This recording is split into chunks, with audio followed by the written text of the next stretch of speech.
Shalom, Bapak Ibu dan Saudara yang dikasihi Tuhan dimanapun kita berada saat ini. Berjumpa kembali dalam program Morning Call GPIB bersama saya Pendeta Vison Bay Lahen. Pada hari Minggu tanggal 2 Mei 2021, saya akan membawakan perenungan bagi kita semua yang diambil dari kitab Hosea pasal 1 ayat 1 sampai ayatnya yang ke-9. Sebelum kita membaca dan merenungkan firman Tuhan, marilah kita terlebih dahulu berdoa. Mari kita berdoa Bapak Ibu dan Saudara yang dikasihi Tuhan. Ya Tuhan, tuntun kami melalui firman yang akan kami baca dan renungkan bersama pada pagi hari ini. Biarlah firman senantiasa menetap di dalam hati kami dan pikiran kami, sehingga kami dapat mewujud nyatakan itu di tengah-tengah dunia. Dimanapun kami berada pada saat ini ya Tuhan. Tolonglah Roh Kudus yang ada di dalam diri kami ya Tuhan, agar kami senantiasa dimampukan menjadi pelaku-pelaku firman Tuhan yang senantiasa bersaksi bagi kemuliaan nama Tuhan. Bersabdalah ya Tuhan, karena kami umat-Mu telah siap mendengarkan firman-Mu. Amin. Kita akan membacakan firman Tuhan pada pagi hari ini, dan saya akan membacakannya. Hosea pasal 1 ayat 1 sampai 9 yang menyatakan, firman Tuhan yang datang kepada Hosea bin Beri pada zaman Uzia, Yotam, Ahaz dan Hizkia, raja-raja Yehuda, dan pada zaman Yerobeam bin Yoas raja Israel. Ketika Tuhan mulai berbicara dengan perantaran Hosea, berfirmanlah ia kepada Hosea, pergilah, kawinilah seorang perempuan sundal, dan peranakanlah anak-anak sundal, karena negeri ini bersundal hebat dengan membelakangi Tuhan. Maka pergilah ia dan mengawini Gomer, binti Diblaim. Lalu mengandunglah perempuan itu dan melahirkan baginya seorang anak laki-laki. Kemudian berfirmanlah Tuhan kepada Hosea, berilah namanya Yizril kepada anak itu, sebab sedikit waktu lagi, maka aku akan menghukum keluarga Yehu karena hutang darah Yizril, dan aku akan mengakhiri pemerintahan kaum Israel. Maka pada waktu itu aku akan mematahkan busur panah Israel di lembah Yizril. Lalu perempuan itu mengandung lagi dan melahirkan seorang anak perempuan. Berfirmanlah Tuhan kepada Hosea, berilah nama Lo-ruhama kepada anak itu, sebab aku tidak akan menyayangi lagi kaum Israel, dan sama sekali tidak akan mengampuni mereka. Tetapi aku akan menyayangi kaum Yehuda dan menyelamatkan mereka demi Tuhan Allah mereka. Aku akan menyelamatkan mereka bukan dengan panah atau pedang, dengan alat perang atau dengan kuda dan orang-orang berkuda. Sesudah menyapi Lo-ruhama, mengandunglah perempuan itu lagi dan melahirkan seorang anak laki-laki. Lalu berfirmanlah ia, berilah nama Lo-ami kepada anak itu, sebab kamu ini bukanlah umatku, dan aku ini bukanlah Allahmu. Bapak, Ibu, dan Saudara yang dikasihi Tuhan Yesus Kristus, setahun yang lalu saya pernah membaca sebuah cerita di media sosial, di Facebook, tentang seorang pendeta dengan seorang wanita PSK, di mana pada saat itu seorang pendeta pergi untuk melakukan ibadah pengucapan syukur di daerahnya. Pendeta ini termasuk pendeta yang gagah, tampan. Ya, kalau dilihat tidak seperti seorang pendeta, tetapi sebagai model kalau dilihat. Nah, pada suatu hari ia pergi mengendarai mobilnya bersama supirnya, dan ketika di perempatan di lampu merah, ia bertemu dengan seorang perempuan PSK yang pada saat itu sedang, menjajakan dirinya. Lalu perempuan itu mendatangi mobil yang ditumpangi oleh pendeta tersebut. Dan pendeta tersebut membuka kaca jendela dan perempuan itu menawarkan dirinya. Bapak, bolehkah saya ikut dengan Anda? Lalu pendeta tersebut tanpa ragu-ragu dia berkata, mari, masuklah ke dalam mobil.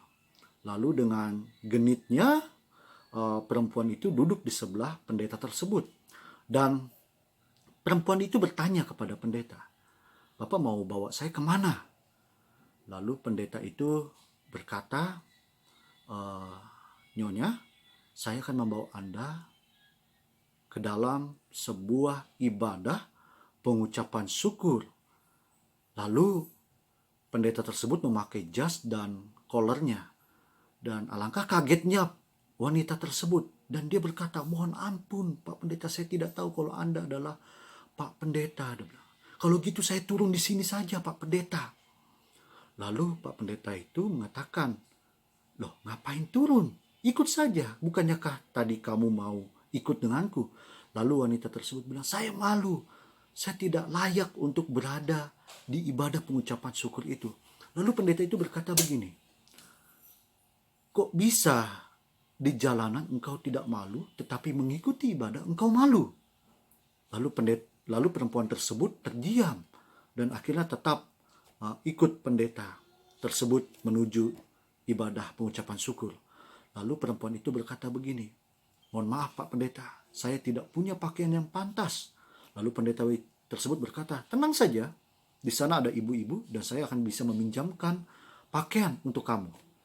Dan sampai di rumah pengucapan syukur tersebut, Pak Pendeta langsung turun dan mengambil sebuah pakaian yang layak dipakai dengan meminjam di ibu tuan rumah pada saat itu. Dan akhirnya perempuan tersebut memakai pakaian tersebut di dalam mobil, menggantikan pakaiannya dan turun dari dalam mobil. Dan sampai di depan rumah, ia disambut dengan ibu-ibu. Ya kalau di GPIB, ibu-ibu PKP lah, Bapak Ibu dan Saudara yang dikasih Tuhan. Lalu disambut, dicium tangannya sebagai tanda penghormatan. Dia adalah seorang istri pendeta. Betapa kagetnya Bapak Ibu dan Saudara yang dikasih Tuhan. Ia duduk, makan bersama, lalu seorang ibu yang berada di ibadah tersebut meminta ia untuk mendoakan, memberikan ia berkat. Lalu perempuan tersebut mendoakan dengan berpikiran bahwa saya sudah lama tidak berdoa, saya sudah lama tidak dekat dengan Tuhan, dan pada malam hari ini saya harus memberkati seorang ibu. Lalu perempuan tersebut keluar bersama pendeta karena sudah selesai acaranya, dan sampai di dalam mobil perempuan tersebut menangis. Perempuan tersebut sangat begitu menyesal dengan perbuatan-perbuatan yang telah ia lakukan.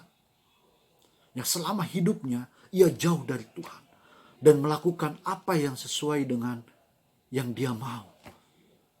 Lalu pendeta tersebut membiarkan dia menangis.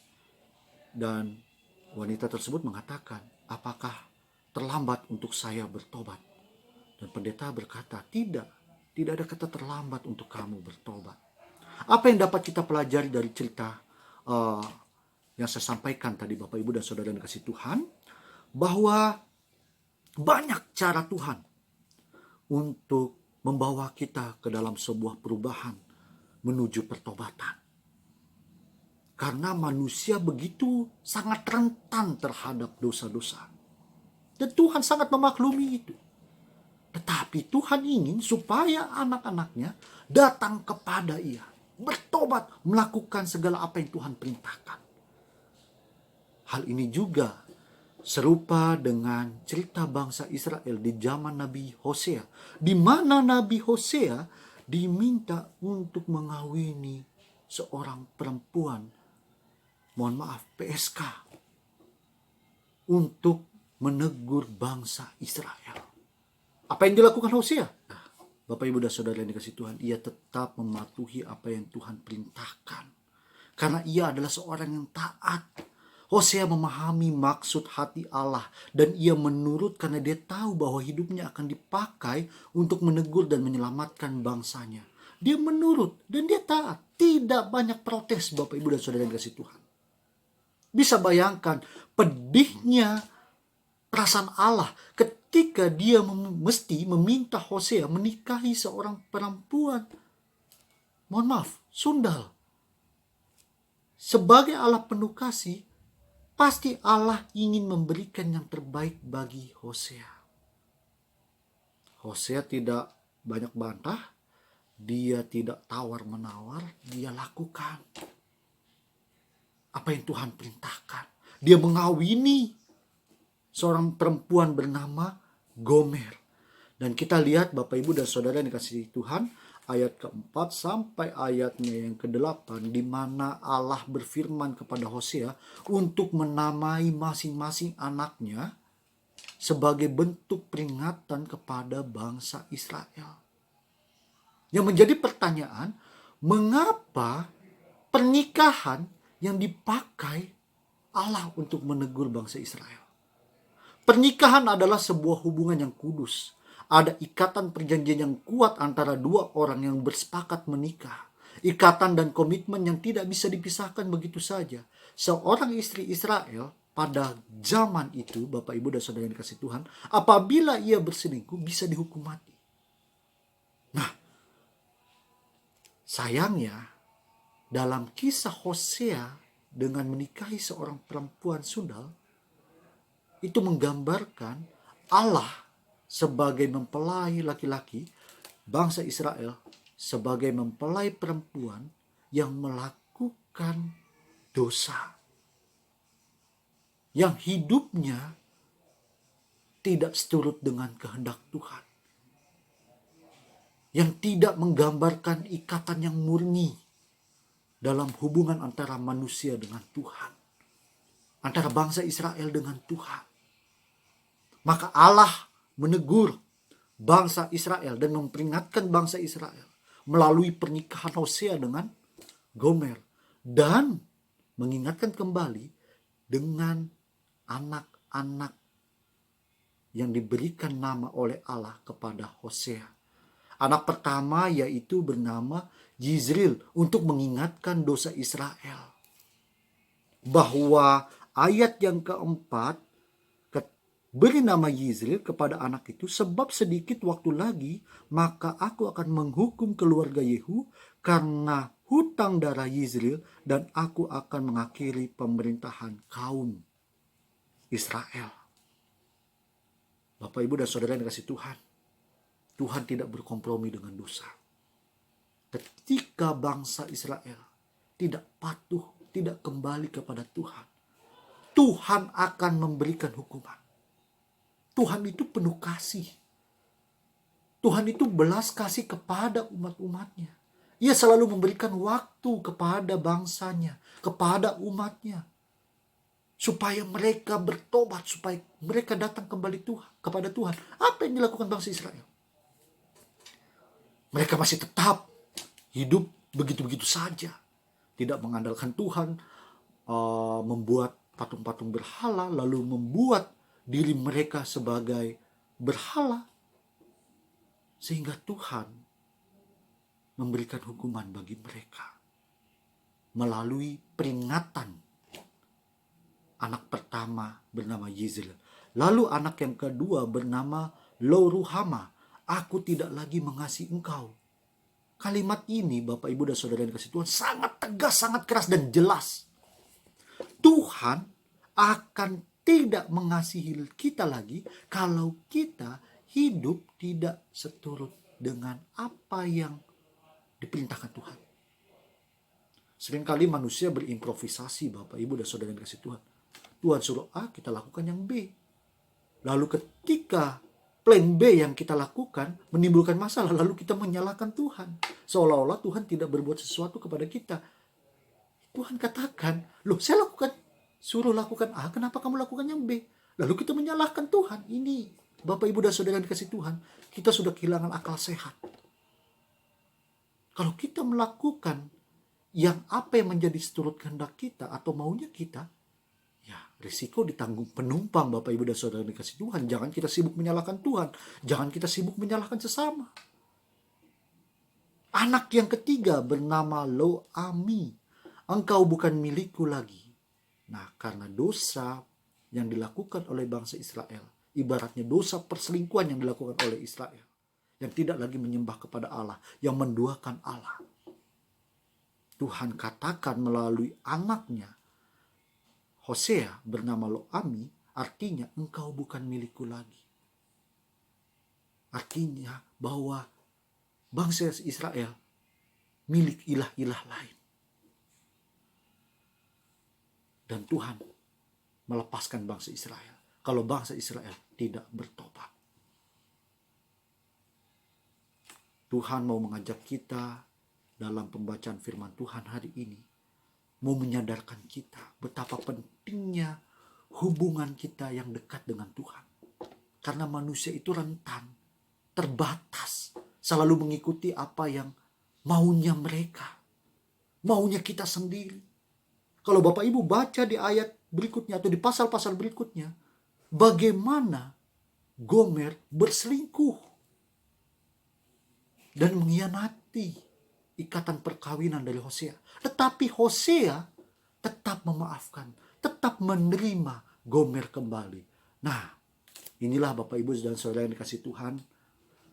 Begitu juga dengan perasaan Allah kepada Israel dan kepada kita. Sebanyak apapun dosa kita, asal kita mau berhenti berbuat dosa dan membangun kembali hubungan dalam kesetiaan bersama dengan Tuhan, Tuhan mau menerima kita kembali kok.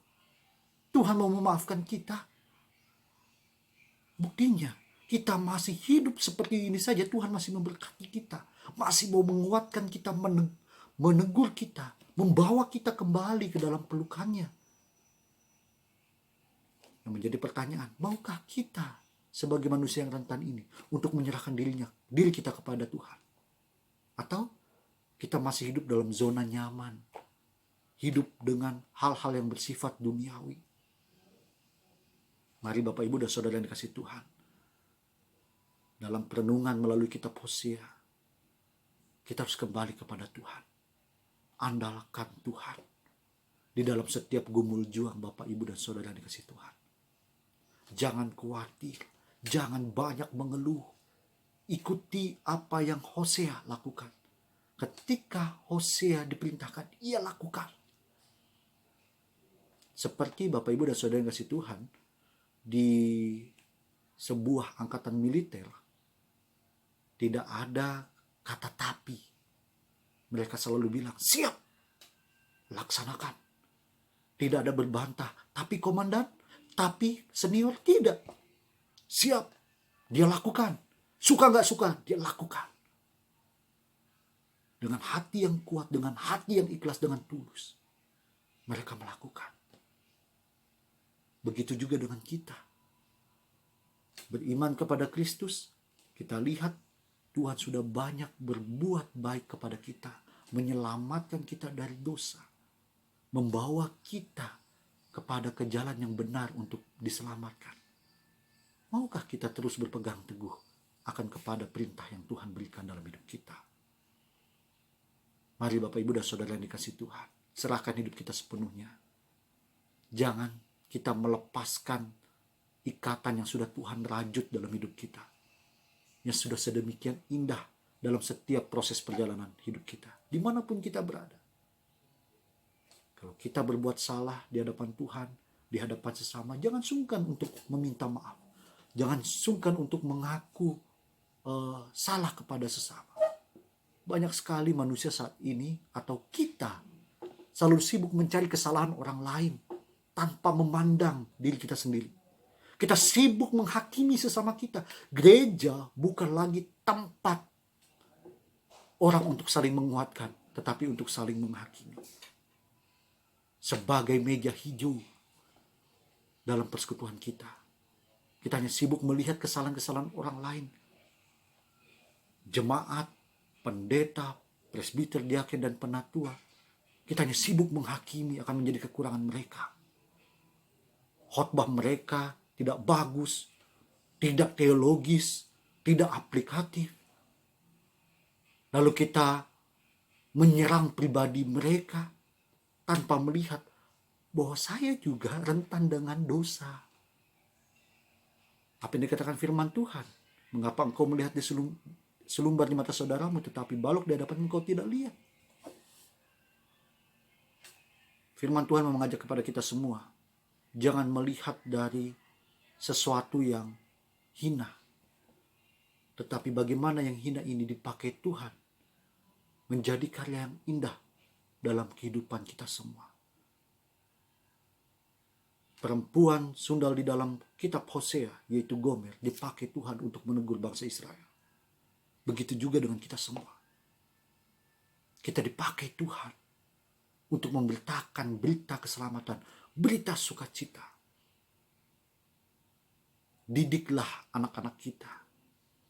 Didiklah diri kita sendiri melalui firman-Nya, supaya kita hidup seturut dengan kehendak Tuhan. Selamat pagi, selamat hari Minggu Bapak, Ibu, dan Saudara yang dikasihi Tuhan. Sampai ketemu lagi di program Morning Call, Night Call berikutnya bersama pendeta-pendeta GPIB yang akan melayani kita, memberikan perenungannya.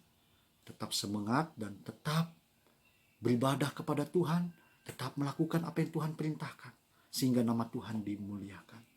Tuhan Yesus memberkati kita semua. Amin. Marilah kita berdoa. Tuhan Allah Bapa di dalam surga, kami mengucap syukur pada pagi hari ini dalam kehidupan kami di hari Minggu, tanggal 2 Mei 2021. Kami akan bersiap-siap menuju ibadah di gereja maupun ibadah live streaming di rumah kami masing-masing dikarenakan pandemi COVID-19. Kami mohon penyertaan Tuhan, kami mohon hikmat Tuhan, agar kami senantiasa diberikan ketekunan, diberikan ketulusan, diberikan kepekaan untuk mendengar perintah-perintah Tuhan dalam hidup kami. Ya Tuhan, ampunilah akan setiap salah dosa kami. Seringkali kami menghakimi sesama. Seringkali kami tidak mengintrospeksi diri kami. Kami sibuk mencari kesalahan-kesalahan orang lain. Kami selalu menilai orang lain. Kami mohon ya Tuhan, baharuilah hati kami, agar kami senantiasa hidup seturut dengan kehendak Tuhan. Kami juga berdoa ya Tuhan, bagi para pelayan-pelayan Tuhan dimanapun mereka berada, yang akan mengambil bagian dalam peribadahan, dalam ibadah minggu. Tuhan mampukan mereka, Tuhan berikan kesehatan, kekuatan, sehingga ketika melayani Tuhan tidak ada hambatan, sehingga mereka dapat memberikan persembahan yang hidup melalui pelayanan mereka Tuhan. Berkati kami jemaat Tuhan dalam ibadah kami, agar hati dan pikiran kami tertuju akan firman yang kami baca dan renungkan bersama ketika kami beribadah ya Tuhan. Ya Tuhan, beri kami kesehatan, kekuatan. Berkati jemaat-jemaat Tuhan, berkati jemaat-jemaat GPIB dimanapun mereka berada, dalam persekutuan mereka masing-masing. Hadirkan damai sejahtera, hadirkan sukacita dan berkat dalam kehidupan kami masing-masing, pribadi lepas pribadi. Terima kasih Tuhan Yesus atas berkat karya keselamatan Tuhan dalam hidup kami. Amin. Sampai ketemu lagi Bapak, Ibu, dan Saudara yang dikasihi Tuhan. Tuhan Yesus memberkati kita semua.